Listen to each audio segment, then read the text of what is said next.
Selamat datang di analisa market Gadis Forex tanggal 17 September 2024. Jumpa lagi bersama saya ya setelah kemarin saya off. Mohon maaf sahabat Gadis Forex, kemarin itu saya sedang sibuk di jalan ya, di Mojokerto, Surabaya, sehingga saya tidak bisa membuat video. Nah, sekarang saya mau analisa ya sesuai dengan Jumat kemarin di akhir weekly ya, saya menyampaikan ada potensi bahwa harga emas itu akan naik ke area 2560 sampai 2580 ya. Dan ini sudah kejadian.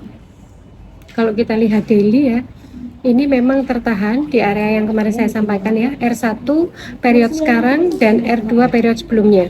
Ini di area 2567 sampai dengan 2580. Dan harga gold tertinggi kemarin itu sampai dengan 2588 di angka 2588 ya tertingginya. Nah, area ini seperti biasa, jika terjadi garis 2 di periode sekarang dan sebelumnya itu berdekatan, biasanya ini akan menjadi area konsolidasi atau dia akan membuat base di sini ya. Tapi gold ini yang perlu kita pahami adalah dia sedang strong bullish. Jadi masih ada potensi naik ya, bahkan angka psikologinya mungkin di 2600-an. Kalau kita lihat R2-nya di periode sekarang itu bisa ke 2633 untuk gold. Kita coba lihat untuk H1.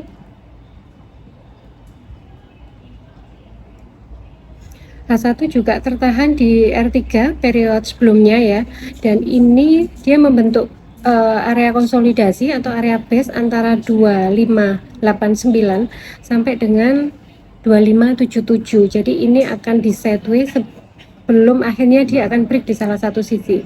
Kalau dia break bawah, dia potensi akan mengejar sekitar yang terdekat ya, middle-nya di sekitar 2568. Kalau support yang kuatnya bisa di area 2556 ini untuk gold.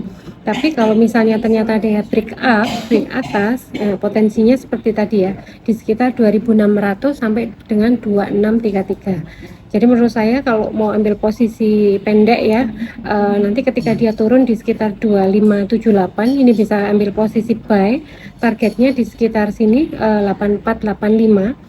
Kalau misalnya dia naik di antara 2589 2588 ini bisa sell ya, targetnya bisa di 2580. Nah, nanti kalau sudah break area ini ya 2589 ini harus di stop loss. Begitu juga ketika ambil posisi buy dan dia turun di bawah 2575 menurut saya juga perlu di cut loss. Nah, itu untuk gold, dan gold ini juga menunggu berita yang paling ditunggu-tunggu ya, hari Kamis nanti, rencana pemotongan suku bunga yang beritanya bahkan bukan di 0,25 basis point tapi di sekitar 0,5 basis point. Nanti tinggal kita lihat realisasinya berapa. Itu untuk gold. Kemudian yang kedua kita coba lihat oil ya. Oil ini naik ke area 70-an lagi. Nah, kalau kemarin sahabat Gadis Forex berani nahan posisi buy ya di area sekitar 65 itu lumayan. Ketika dia naik ke 70 ini berarti 5 poin pergerakan oil itu kalau satu lot sama dengan 5.000 US dollar. Dan beberapa minggu yang lalu saya sudah sampaikan oil ini bisa kembali ke 70 sampai dengan 73 ya yang terdekat resistennya. Dan ini kalau kita lihat daily-nya, oke, ini persis bentuk V ya, dan dia ada potensi untuk kembali ke trendline yang saya gambar di beberapa bulan yang lalu ya, di area sini di sekitar 72 atau 73 masih firm ya. Dan kalau dia sampai ke sini, ini memang sekarang ada berada di support ya 70. Kalau dia akan break, menurut saya sebenarnya targetnya langsung ke sini. V-nya di sekitar 73.9 atau sekitar 74. Tapi memang dia tertahan di support ya di area 70-an ini, tertahan di support period hari ini. Kalau kita lihat H1,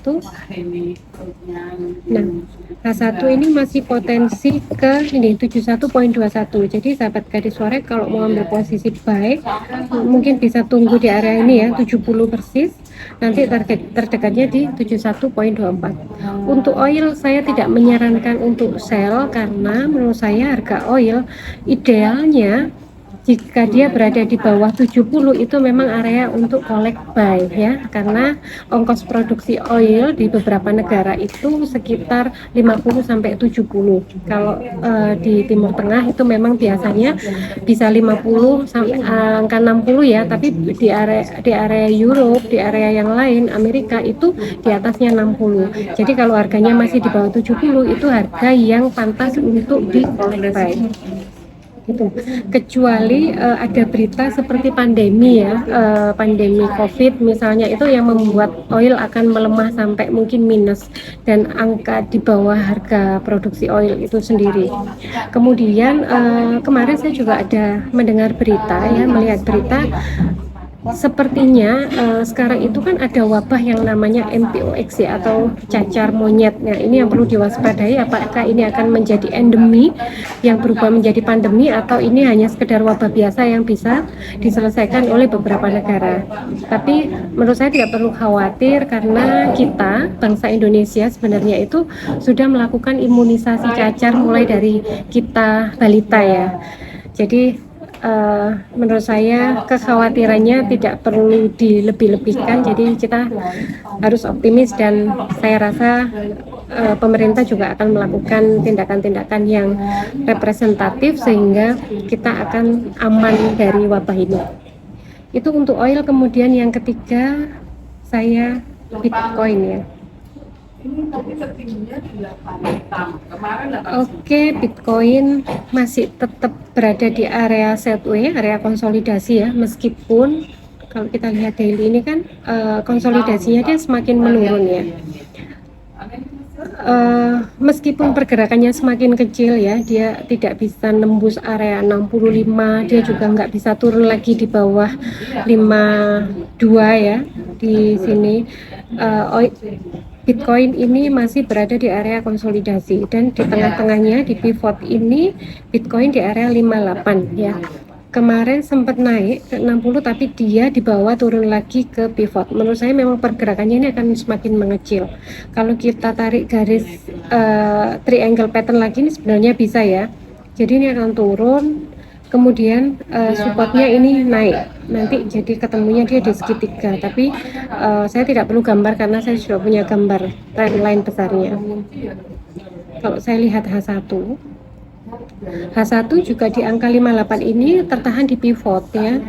Dia potensi kalaupun naik itu bisa ke area 58.8 tertinggi ya, karena menurut saya di sini ya, kecuali nanti ketika berita penurunan suku bunga ini membawa impact, harusnya sih memang membawa impact ke Bitcoin juga, karena secara historical kemarin itu Bitcoin ini pergerakannya sudah sensitif dengan isu-isu rilis berita Amerika yang high impact ya, misalnya ada CPI gitu, Bitcoin juga ikut bergerak gitu. Kemudian supportnya Bitcoin yang terendah itu di sini ya, dia bikin konsolidasi harga di sekitar 57.5. Kalau ini misalnya di break turun, ini ada area konsolidasi 58 sampai 57.5 ya. Kalau ini di break turun, Bitcoin akan langsung ke sini targetnya, ke 55.700. Tapi memang ya ada halangan, ada riak-riak kecil di area 56.5 ya untuk Bitcoin. Jadi itu menurut saya memang Bitcoin juga mungkin belum waktunya untuk naik ya, karena secara historical kenaikan Bitcoin atau timing Bitcoin ini siklusnya kan setiap 4 tahun sekali, dan kemarin terakhir itu kan di sekitar 2022 ya ini ya. 2024 sebentar, kenaikannya itu di sekitar 2024, jadi kemungkinan oil ini Bitcoin ini sekitar di 2027 2028 mungkin baru membuat all time high lagi. tapi mungkin juga ada potensi dia bikin high baru, kemudian dia baru koreksi. Jadi seperti itu analisa garis forex hari ini. Semoga bermanfaat dan tetap cerdas. Bye bye.